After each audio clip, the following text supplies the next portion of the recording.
And we're back on the roof. So I'm here on a PM, just changing out filters, and I turned on the air conditioning and look at what happens.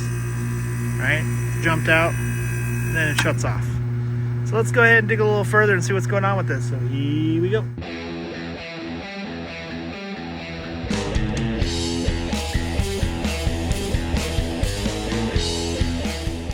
I suspect we have a low pressure situation. Unit cycles, pressure drops, trips that pressure switch, pressure equalizes, resets the pressure switch, contactor turns on. That's what I think is going on. So let's see. So we're gonna set our meter to voltage, AC. I have 0 volts, which means it's closed. If I see 24, yep. So you can see here that it's closed now. And then when we see 24 volts, that means it's open. See? So, yeah. So we got to go ahead and hook up some gauges and see what's going on. All right, we got our gauges hooked up. So we're at 53 PSI, R22. It's pretty much empty. So we got a leak going on somewhere. I need to call the owner and see if we can do a leak search. I don't know if this is oil. It's hard to tell because it rained today, so it's kind of watery, you know. I don't see anything, so I would definitely want to pressurize this with nitro and go from there. But here, we'll show you what this looks like when we turn the thing on. So we'll see our pressures.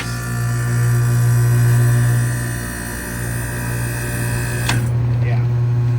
So that's what's happening now. See how when it shuts off, it equalizes again. There you go. So yeah, that's why we have an issue with that. Alrighty then, so we have to send a proposal for this, so I can't do much with it today, but the heater still works, so we're gonna just disable our air conditioner, and then we'll come back and do the search later. So I'm just gonna take the Y wire off of here so it doesn't accidentally go into cooling mode, and then when I come back, we'll just reconnect it once we get it all fixed up. All right, so we're back on this one. We're here to go ahead and find the leak. Then we're gonna go ahead and repair it once we find it. So anyway, I cooked up my gauges. We got 32 PSI in it. We're gonna go ahead and recover the rest of this refrigerant out. And then we're gonna go ahead and pressure it up with nitrogen. Hopefully we find it pretty quick. So I don't see any oil anywhere. So I'm hoping it's somewhere in here. Hoping it's not in there. Anyway, here we go. All right, so now that I got the refrigerant out of it, I've removed the Schrader core. I'm gonna pump nitrogen and let it sweep out. That way if there's any leftover refrigerant, it'll blow it out, de minimis. So yeah, let's do that. Then once that's done, we'll go ahead and pressure it up. All right, so we got nitrogen coming out of there, and that's just to get rid of the last of the stuff. Because if you have a little bit of refrigerant in your nitrogen, it will react to temperature, and so you might see pressure drops or pressure, increase. So we don't want that. So check that out. The Schrader core is busted. All right, so we got her under pressure. So we're at 347 and 345.3. We're gonna go to lunch and then see how it does. All right, so we're back, and we are pretty much exactly the same. And it's been about an hour, so maybe the Schrader core's, because it is broken, maybe the Schrader core was the leak. So I'm going to try to pull a vacuum on this and see, and just do a quick isolation, because I do not hear hissing anywhere. And I've sprayed soapy bubbles everywhere and I cannot find anything. So I'm wondering if maybe it was just leaking from the service ports. So I'm going to go grab my vacuum pump and we'll see what's up. All right, so we pulled the vacuum. Took about 10 minutes, so I would say it's probably okay. We're going to just do a decay test to make sure. Yeah, so if it had a leak, it would just shoot up all crazy. So we're gonna let it chill for about 10 minutes and just make sure it's good. All right, well, it's been about 10 minutes and we're pretty much at 367. So I would say it's probably good. So I'm gonna keep it going.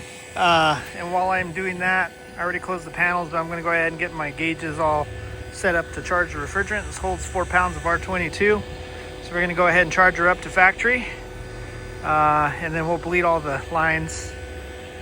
And then we're gonna put new Schrader cores in there. All right, we got everything ready to charge. We got all the air purged out. So we're gonna go ahead and close our valves here. We can turn off our pump.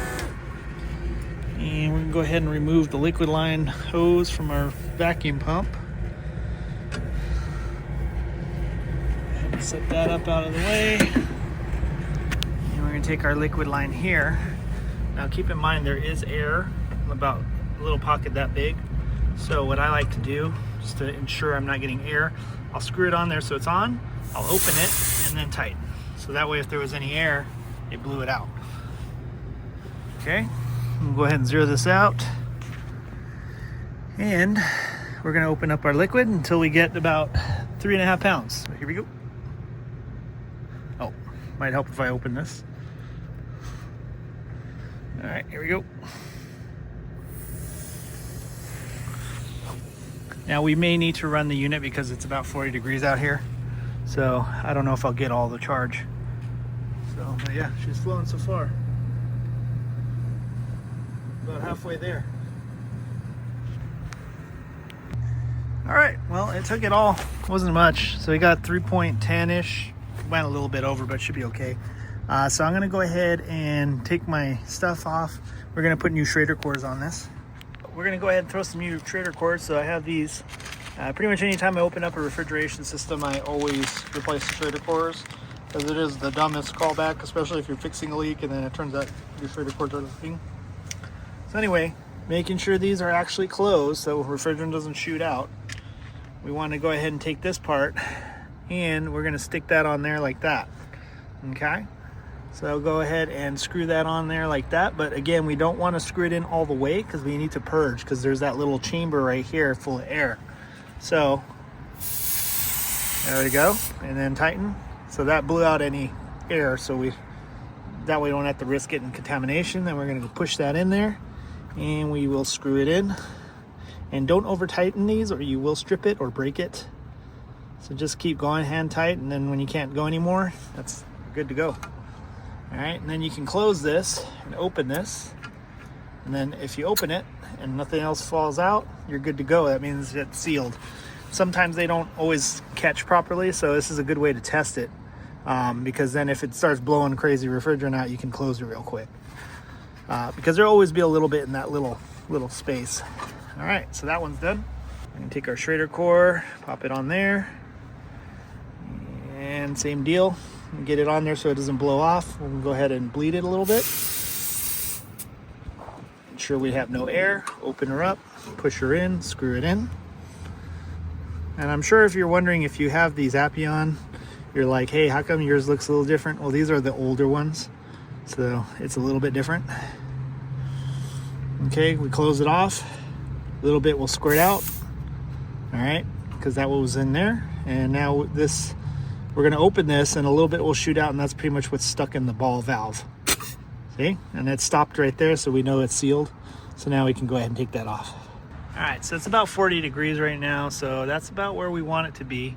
Yeah, usually it'll be a little bit higher on a warmer day, but refrigerant does react to the outdoor temperature. So we're gonna go ahead and put everything back together. I'm gonna reconnect this cooling, and then we'll test it and see how it goes. So as you can see, she's not turning on and off, on and off, on and off. That's because the pressure switch is not being tripped. And that's because we have plenty of refrigerant in there now.